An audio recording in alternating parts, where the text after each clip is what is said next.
Hey. Hey, welcome back to Raw Green. Francesco and Emma here. Ciao. How are you? Ciao, Francesco. I'm very well, thank you. This is exciting work. So people are always asking me whether climate tech is a bit of a vertical, a specialism, a kind of a niche that we invest in specifically. And I know you might get this as well. And I always come back and say to them, no, it's not vertical, it's more of a horizontal. Right? The entire economy needs to decarbonize. Climate tech involves absolutely everything. We're not just seeing new tech replacing old tech. We're seeing new tech that comes in that supports and sort of adds to the economy, completely new, from nowhere. And this is one of them. We're going to do an interesting one with Sention. It is. So the overall thing starts from factories, and factories today are producing cells at a scale that it is hard to grasp. These days, gigafactories are no longer a novelty. But when you look at how batteries are tested, there is still a big gap between what can be measured in detail and what can realistically be checked at production speed. So the question becomes, given both scale and tech complexities, what's actually happening inside those batteries? Today, we're joined by Dan Brett, CEO of Sention Technologies, a UK-based company that has developed an extraordinary technology to see inside batteries, incredibly important from the very initial R&D stages through manufacturing and second life. Dan, welcome to Raw Green. Hi guys, great to be here. So let's kick off. Tell us what is actually inside a battery that we don't see. Well, on the outside of a battery is pretty dull. It's like a black box, okay? And what you've got inside batteries is lots of layers, and the defects and the chemistry is all rather layer specific, okay? So we need to be able to focus in on these things and identify, what's occurring, what's happening inside the battery, and it's basically getting a handle on electrodes, electrolyte, and understanding these defects. So this is a completely sealed unit now that you can't see or test what's in it. You just trust that it's going to be working fine. So what is it? What gets checked at this point, or what could potentially go wrong? I mean, there's the potential for defects all along the production line. Okay. And these are varied. So it's a very kind of tuned process. You're dealing with chemicals, you're dealing with machinery. You can have a whole range of defects along that line. Ideally, you want to identify these defects as early as possible. Okay, so you don't want to get all the way through to a fully formed cell. So you ideally want to deploy the kind of diagnostics along the entire production line. But the range of defects can be simple things like cracks and wrinkles and pinholes to more sophisticated, unusual kind of degradation kind of issues like lithium plating. And what do those defects ultimately lead to then? What's the biggest risk here, other than it perhaps just not working? Well, the biggest risk is a serious safety issue. If a defective cell goes out into the real world, defective batteries do lead to fires, which have led to loss of life. If real batteries go out, defective batteries go out into the real world, and they lead to a recall. These things are eye-wateringly expensive. They run to billions. So we need to catch these defects before they go out into the real world. What's the most common kind of defects you've seen? I mean, cracks and wrinkles are quite common. The fact that you have to fill a battery with electrolyte is an important stage, and it doesn't always wet the electrodes sufficiently. That's not a critical defect, but obviously it does lead to kind of performance issues. So a whole raft of different issues there. Some are potentially lethal, some just lead to kind of shortening of life. Okay, what does your system actually pick up that other misses? So we use ultrasound to see inside batteries. So just as you would use ultrasound for biomedical imaging, we can look at the health of a battery. Biomedical imaging would look at sort of like the health or gender of an unborn baby. We can look inside the cell and we can identify the kind of critical issues that could lead to degradation or failure. Literally with a pad and some gel. Well, the difference is that we don't use gel. So our kind of critical difference here is it would be very impractical to use a gel like you would with a kind of biomedical imaging. You don't start putting gel or oil onto your battery. So we do it in a non-contact fashion. And that means that we can actually deploy the technology much more broadly, in fact, entirely through the actual production line, but also in R&D and also use cases kind of downstream, actually within a vehicle or even at the kind of recycling stage. And does your technology works for any any battery chemistry, or do you have a specific market?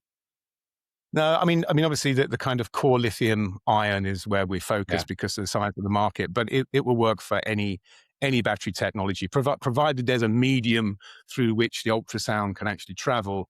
We can inspect the battery. So then, in our previous conversations, we'll be talking about scrap rate, okay, that happens during production, and I came across some stats that are absolutely incredible. Gigafactories, when they during ramp up, they can have 70 to 90% rate of scrap. Is it possible, or is it just a sensational? Absolutely. Yeah. When a gigafactory is kind of coming online, you're effectively just making scrap to begin with, and the key to success is getting up that kind of learning curve as fast as possible to get to profitability and a bearable scrap rate. Okay, and bearable. Many gigafactories, even at steady state, can be generating more than 30% of scrap. Wow. So it's good. Yeah. So I guess it's kind of the kind of guilty secret of the gigafactory world is that all this scrap is made. I mean, much of it can be recycled, but it means a lot to the profitability of the actual gigafactory. And like every day that the gigafactory is not actually running live, you could be losing $1 million a day because it's not actually functioning. And then obviously when it's actually operational, every percent of scrap is really costly. So this adds up to billions lost in terms of the kind of profitability of gigafactories. And energy use and things as well, in terms of the, I mean, I understand that gigafactories are consuming 30 to 50 kilowatt hours of energy per 1 kilowatt hour of cell capacity produced. And I imagine waste is incorporated in that calculation. Yeah, so I mean, obviously, when you have scrap, you're generating useless material that has to be recycled. But in making that scrap, you've actually gone through lots of costly processes. Huge amounts of energy goes into it's like drying these cells. You have to ensure you have a kind of a very carefully controlled kind of dehumidified environment when you make batteries. This is all very energy intensive. So it's not just about the actual materials that are lost. Heck of a lot of energy is as well. Wow. The question is then, if I drop a Sention technology system onto a gigafactory floor tomorrow, what changes first? So first of all, we have to sort of understand where the losses are. Okay, so we need a kind of a base case to understand what is scrap. How do you define scrap? So the first thing we do is look at the exit, the batteries that are fully formed, and determine their quality and how good the actual process is. Then you can start targeting problem areas, areas for scrap formation. That could be the electrode formation, manufacturing process formation. Electrolyte addition, various processes along the line. Then, of course, you start applying our tech or a whole range of different advanced diagnostic technologies at these different locations. And we start to understand the problems at those locations, tune that process, improve it, and then we can actually see what the consequence is in terms of performance at the end of line.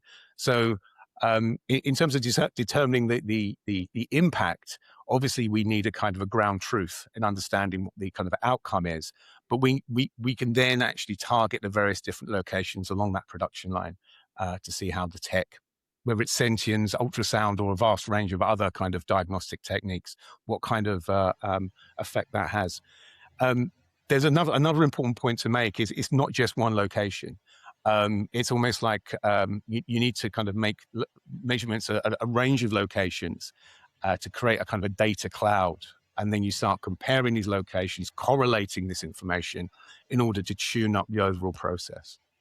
So it's not just a diagnostic, there is also a data analysis part that comes after you've done your analysis through your technology. Is that correct?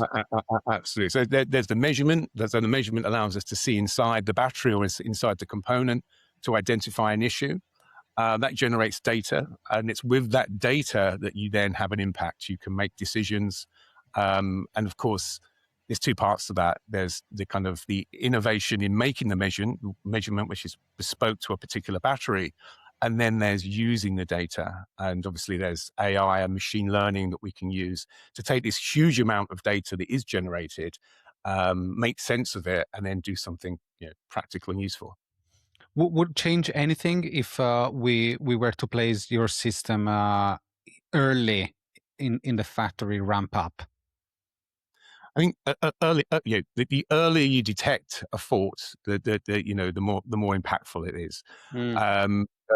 So typically, defects are kind of identified too late.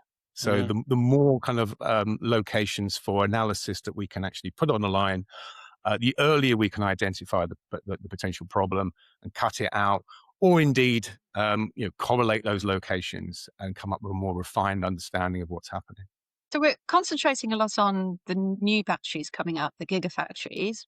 What about used batteries, Dan? This is obviously a mountain that's going to be growing rapidly from EVs and various other things. What can you do there to test the battery's health and longevity and potential future life rather than immediately sort of shredding it and scrapping it? Yeah, I mean, at the moment, most used batteries are burned and recycled, which is a shame and is quite unnecessary. So around 2030, we're going to have a real wave of used batteries coming along. Okay, so we need to start putting these kind of recycling capabilities in now. By 2030? Basically, it's end of life of vehicles. So that was obviously, some of the early adopters, they're coming to the end of their lives now. We are recycling batteries, but there's going to be a real wave coming along in the next few years. And what are we working on there? Sort of an understanding of about a 10-year lifespan? Or is that a little bit longer? I'm trying to think when the first sort of swell of EVs took off, particularly around Europe. The thing with EVs is they're often, a lot of the early adopters are fleet vehicles. Right. And they're really heavily used, more than a typical family vehicle. Gotcha. So they're reaching the end of life a little earlier. So 2030 is seen to be when a wave of kind of recycling is going to be required. Now, of course, you need to put that kind of capacity in now, so we're ready for when that comes along. But it's not really a question of. It's not really a question of having the ability to recycle. It's having the intelligence to know what can be reused or repurposed, or what is actually destined for Exactly. recycle. That's a secondary huge market. Then I was about to say it. You have the second life usage of battery cars that are used for energy storage, for home storage, or put into a 20-foot container used for grid storage, grid scale storage. So that's where your tech as a pivotal role, because you can say this pack, it is safe to be used as to extend its life, or it isn't safe for X, Y, and Z reasons. That's right. I mean, safety obviously is the ultimate kind of the measure, but it's assessing what value is left in the pack, and you got to balance the economics of actually disassembling a battery pack and using it again versus what is a kind of a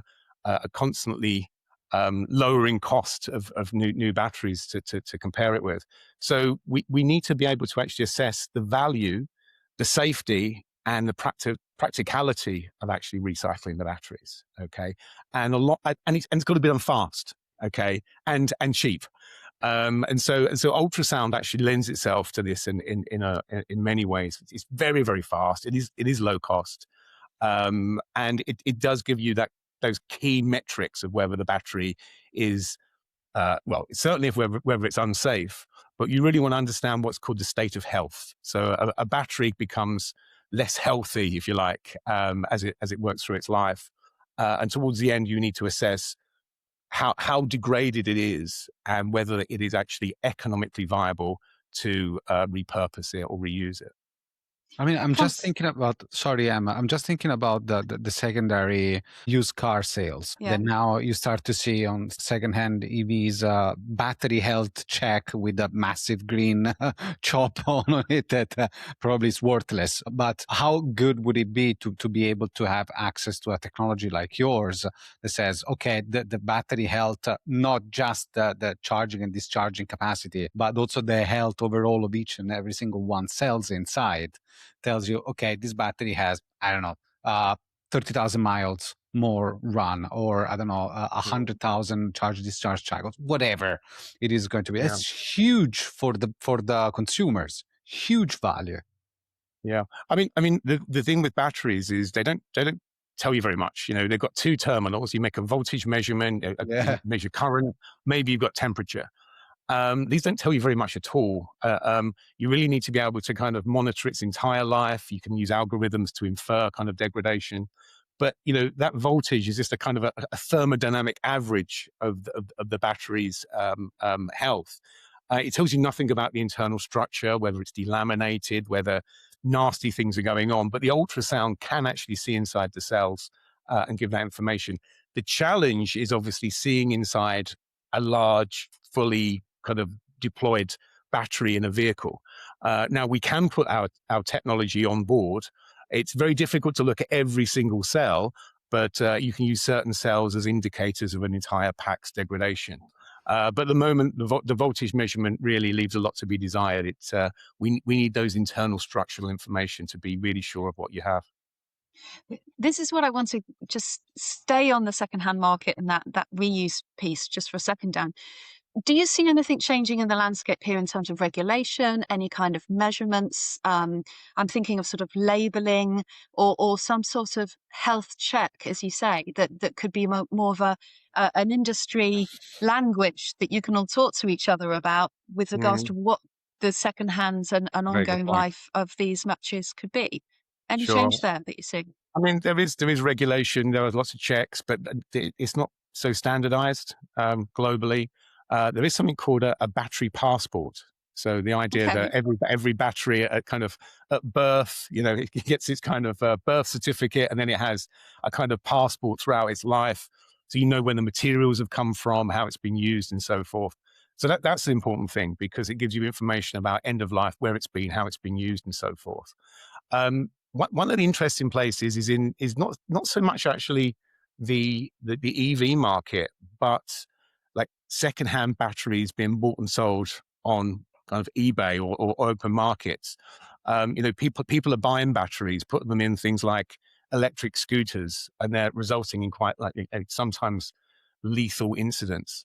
And there's certainly regulation about the need to have certain measurements taken place before a battery can simply be bought and sold on the open market. And again, that's the sort of thing needs to be super fast, low cost, not add too much to the actual cost of the second-hand item, but give the customer the kind of assurance that they're buying something which is at least safe. When we see cases like Northvolt struggling with yield and ramp up, what's usually going wrong under the hood? So of course, Northvolt was a kind of Europe's great hope for a kind of homegrown battery gigafactory scene in Sweden. I think something like $15 billion went into investment to make, and unfortunately, it did fail.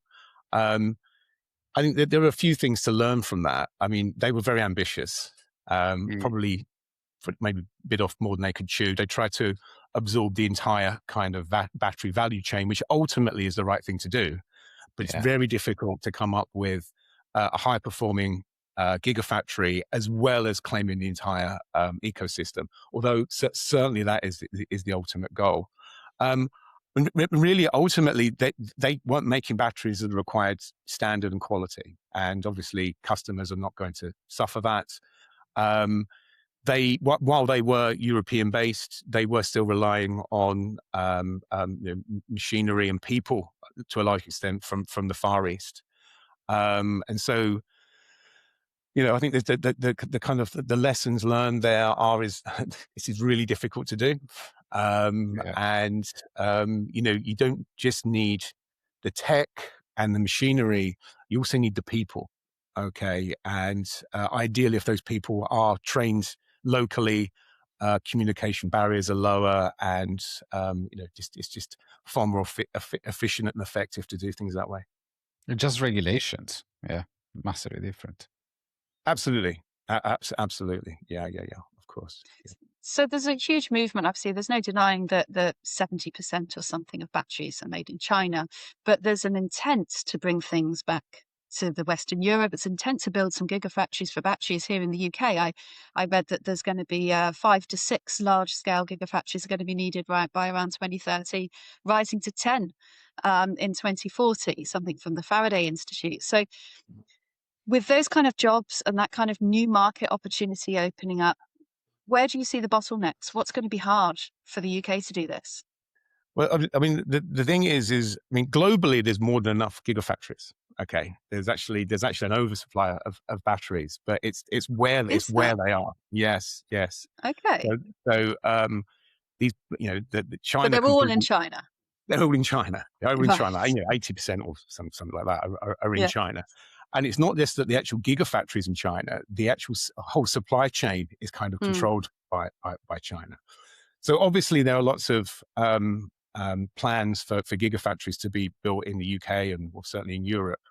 But there's you have to be slightly careful here and realize it's not just about putting up a gigafactory and putting some machines inside it. You have to own the entire ecosystem. And that's what kind of Northvolt was trying to do. But that just shows what a big job it is to do this. So obviously we need the gigafactories located in the appropriate locations. You need the machinery, which still comes from all around the world and largely from the Far East. You need the people, but you also need the supply chain. Okay, and there's a whole range of different materials which are needed to go in, and it's not just raw materials; they need to be refined. And China still very much completely dominates that area. So onshoring is essential because while there is an oversupply, there's still an issue around security of supply. What if you get to be really good on the other end of the supply chain, recycling? Think about redwood materials in the US. What if you get that good? Then you're not obliged to build up your upstream supply chain. You're not obliged to develop your rare earth supply chain. You're not obliged to build up gigafactories. You just have to be really good at recycling. Yeah, I mean that's part of the picture. There's a large amount of the materials can be supplied via recycling, but not all.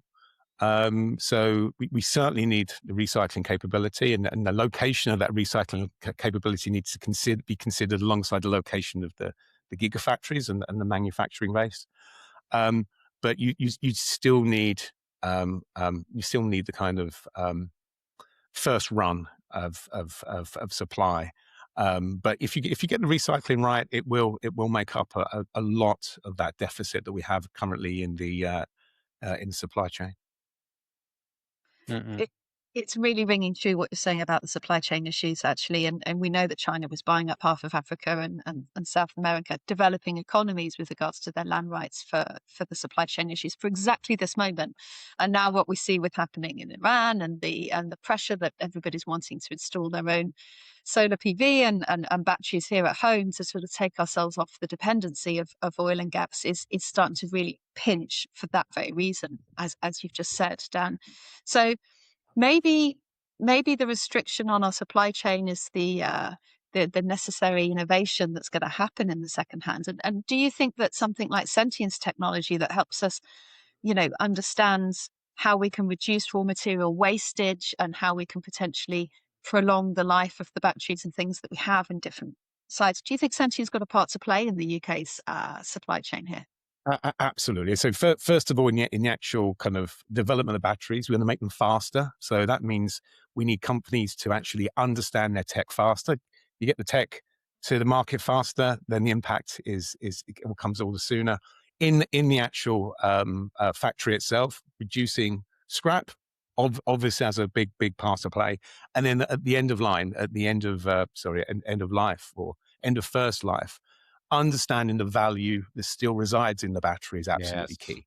And that's all about data and insight and information. And that really comes from technology such as Sention, being able to see inside the battery, understand its quality and its remaining life and its health.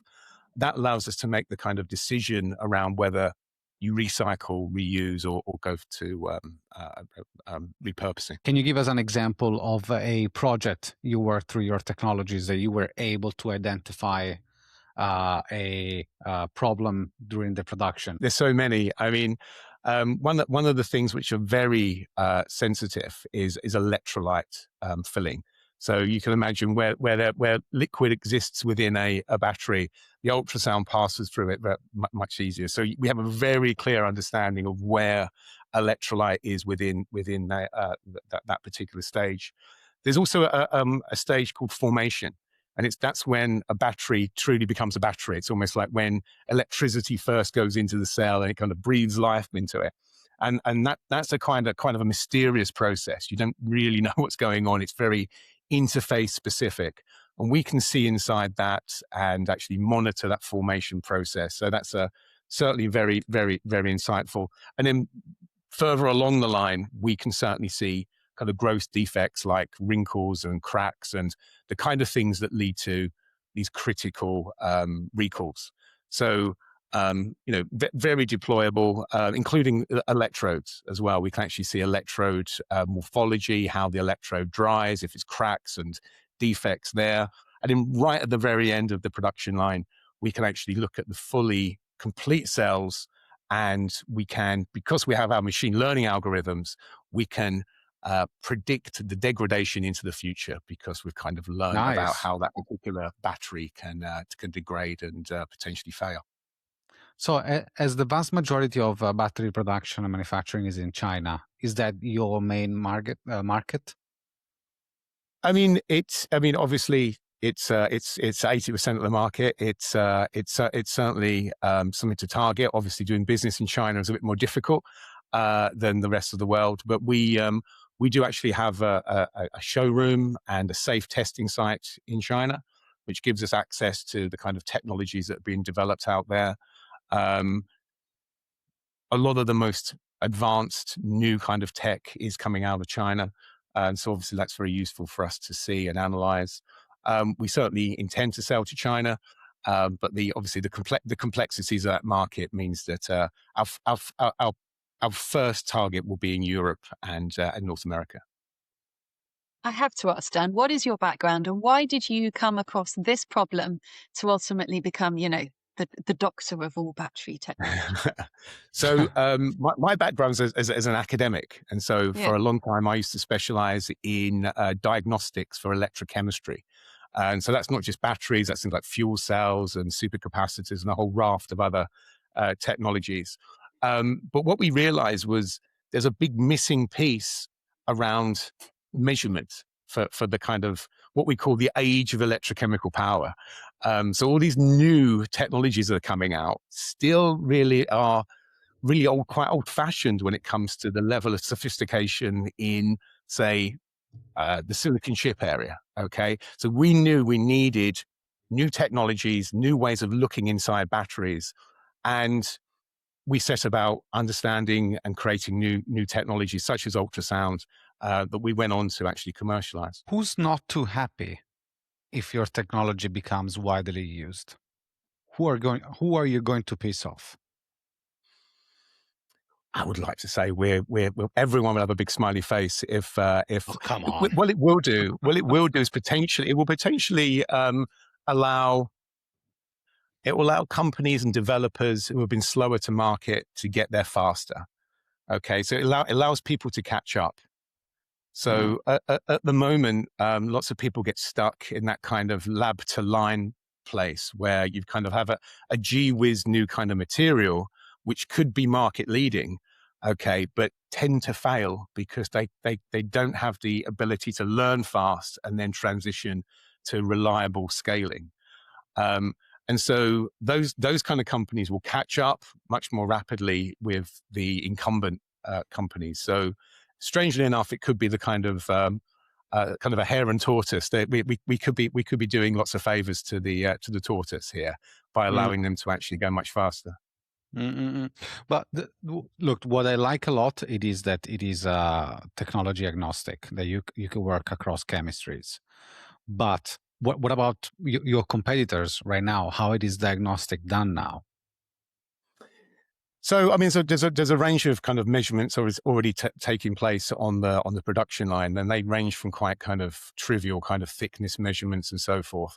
There's more and more sophisticated instrumentation starting to be deployed, initially on a kind of a near-line basis. So, X-ray is a kind of a competing technology. I like to think of it as being complementary, really. Our kind of platform actually takes in a range of different measurement modalities. So we will take in electrochemistry and X-ray and ultrasound and various other measurement tools and combine that information in a complementary fashion to actually lead to actually more insight. So we're very agnostic. We don't believe in one particular technology. Ultrasound is super. It's really deployable. It has its strengths, but we see the ultimate benefit here by taking a kind of a metrology platform approach and taking in all these different inputs and then synthesizing the kind of output that really makes a difference. And to a large extent, that's where we are truly separated. The thing is, while you run diagnostic, in theory, you shouldn't be stopping the production throughput, right? What I read, for example, about CT scanning, it is that it is incredibly powerful, but it is too slow for high throughput production. Would you be able to cover that gap with Sention? Yeah, I mean, speed is certainly a benefit of ultrasound, and because we look at the various layers inside a battery, we listen to the reflections, we can build up a kind of a pseudo three-dimensional image of what goes on inside.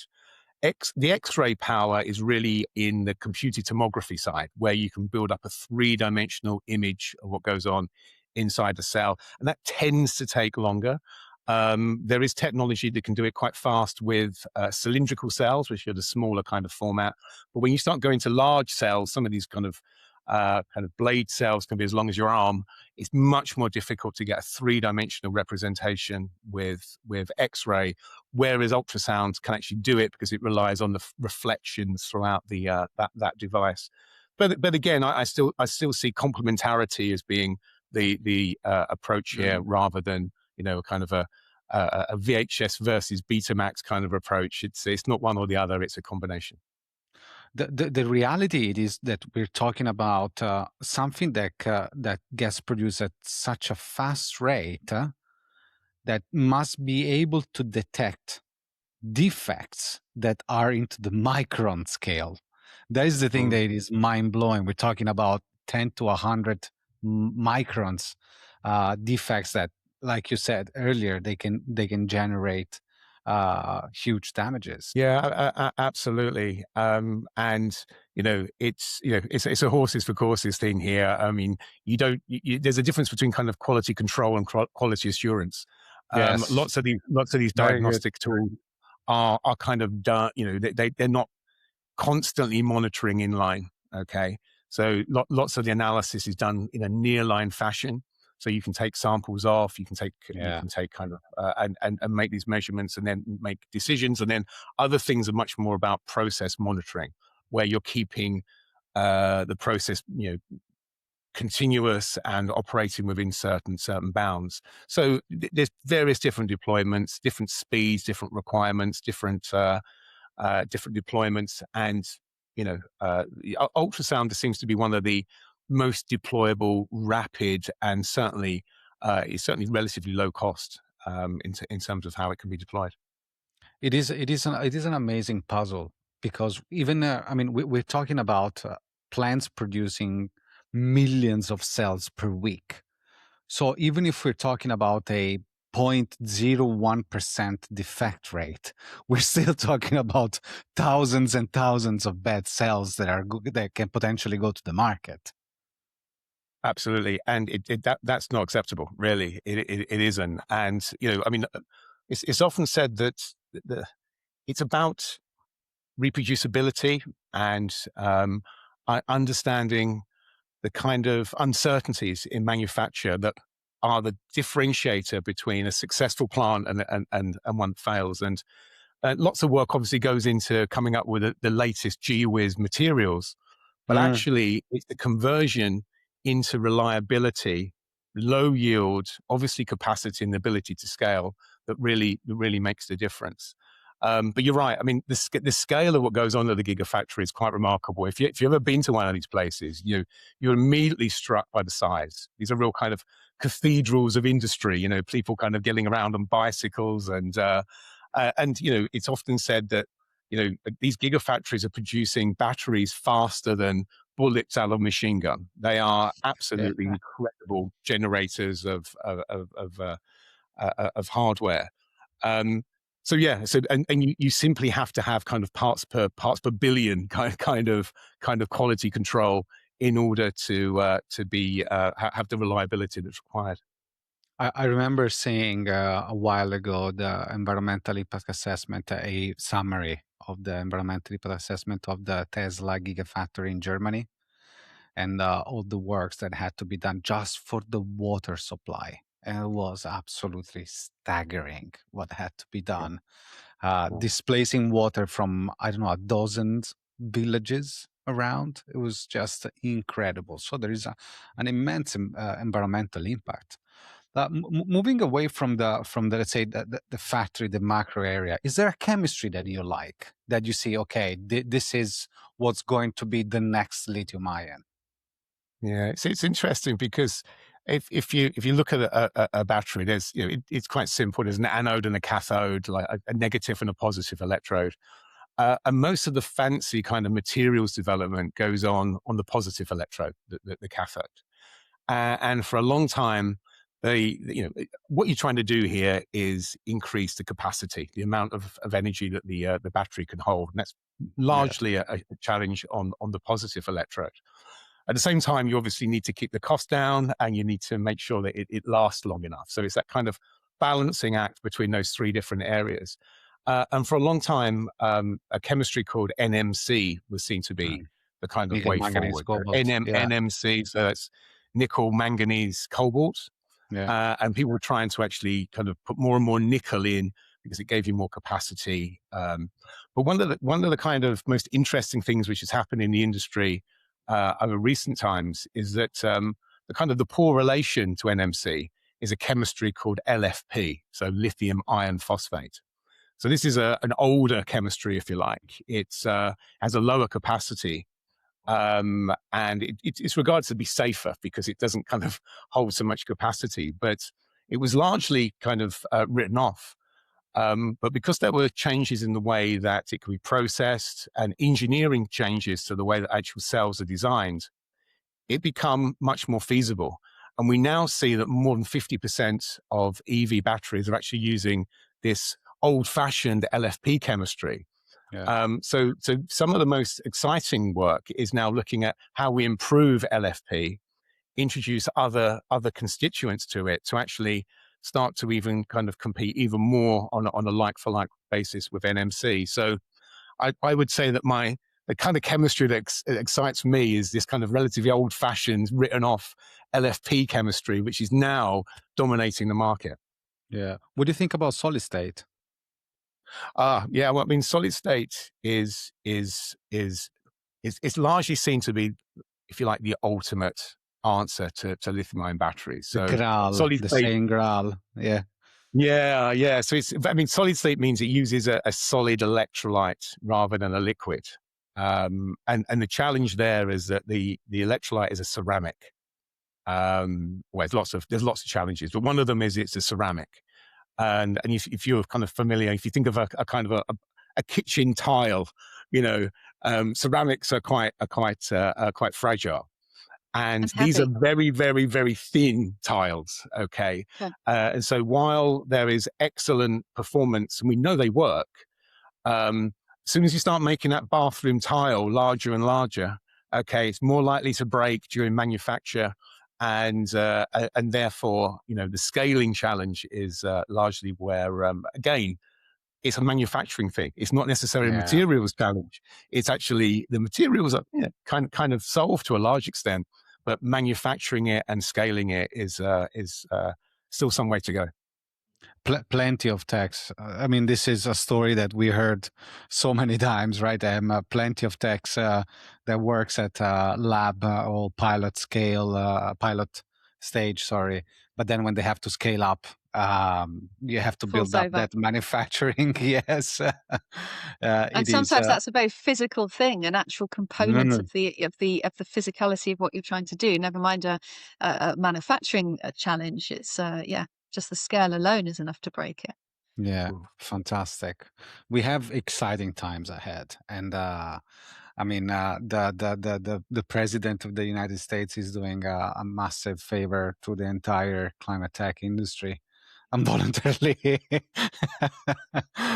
with everything. And batteries obviously are key to the transition towards a net zero. So, and your technology that can help to monitor, to analyze, to diagnose what's happening inside at any of the stage of the life cycle, it's going to be incredibly helpful. I mean, they're just extending by 5-8 years the life of a EV battery pack can be absolutely extraordinary. So I do really like your tech. I really do. It is fantastic. Yeah. What's the future for Sention? So, I mean, at the moment, we're actually doing a fundraise. At the moment, we have a product. People are buying our tech, which is nice. Super, and we're going for that kind of interesting evolution of developing a technology through to selling it, which is very, very exciting. Nice. And obviously, we have a very broad kind of range of customers, and so we continue to learn their needs and obviously tailor our solution to that. Wonderful. Thank you, Dan. This was very interesting, very informative. It was a nice lesson around batteries and the incredible work that you guys are doing. So thank you for being on Raw Green, and catch up soon. Thank you, Em. Thanks, Dan. Thanks for listening to this episode of Raw Green. If you made it this far, you probably enjoyed it. So don't forget to hit subscribe and follow our podcast. It's an awesome way to support our community. At Obi, we're all about research, life cycle assessment, and the green tech innovation. Stay in touch through our socials or visit our website. Links are ready for you in the description. Catch you in the next episode. Ciao!